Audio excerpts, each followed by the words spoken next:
Zimbabwe is in transition.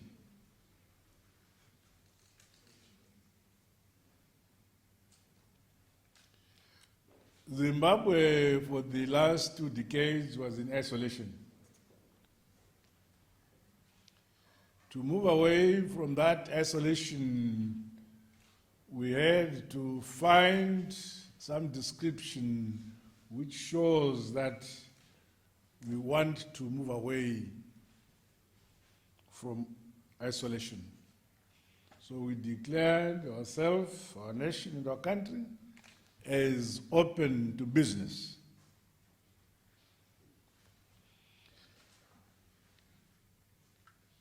Those who are in control or in ownership of capital would not go to a country that is isolated.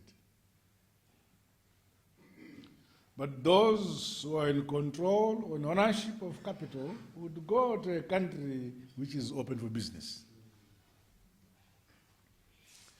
That's the reasoning behind the mantra, Zimbabwe is open for business.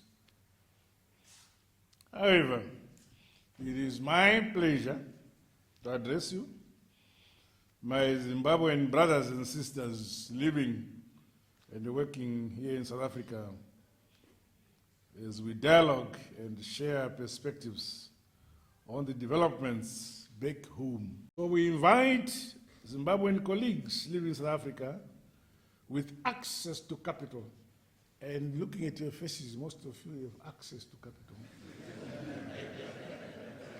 to seize these opportunities availed by the reform initiatives. In our quest to ensure that our development leaves no one behind, we have begun the implementation of devolution, as is provided for in our national constitution.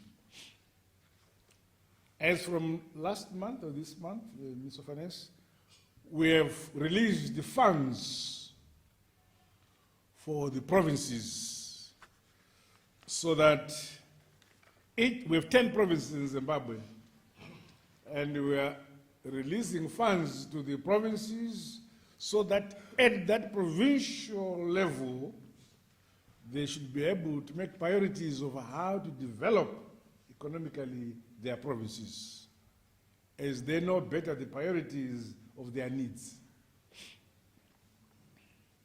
To this end, development programs and investments are encouraged from the wards, districts, and provinces.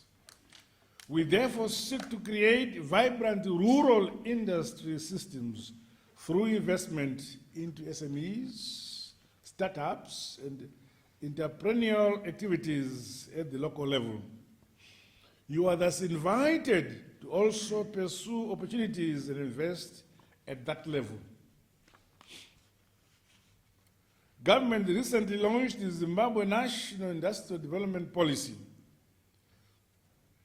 which will enhance the performance and competitiveness of our industrial sector.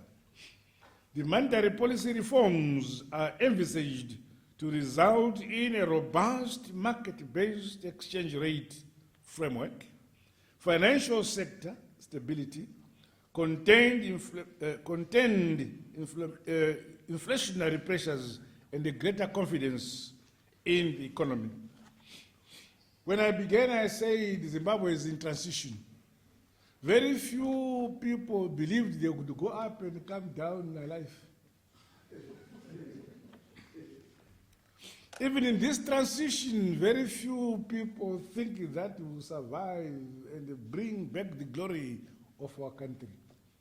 But we are determined and have the will to do so. And those who have vision among ourselves, and those who have vision will come on board. But it is not possible for everybody to come on board because our visions are not the same in terms of distance and width.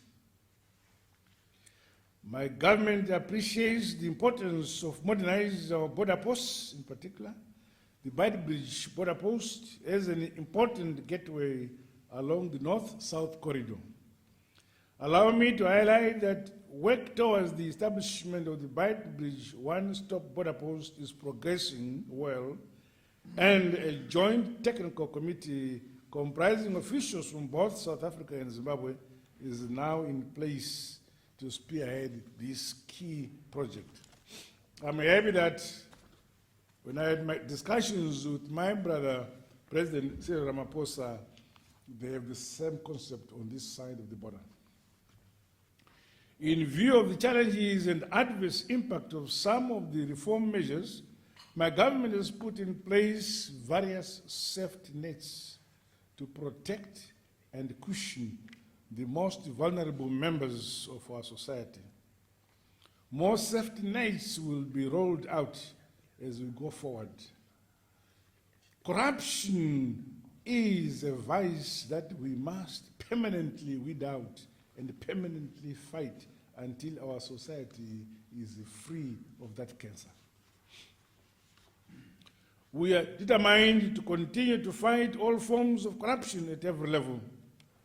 The reconfigured ZAC, the Zimbabwe Anti-Corruption Commission, and other institutions that help in the fight against corruption must be seen in this light.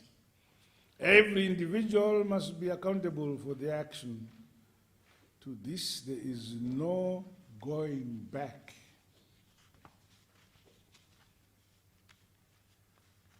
It is difficult sometimes, but my country comes first. And I think the same to you. My government has embarked on an exercise to upgrade the current diaspora policy. The objective is to align the policy with the new national vision, as well as facilitate the protection of diaspora rights in their country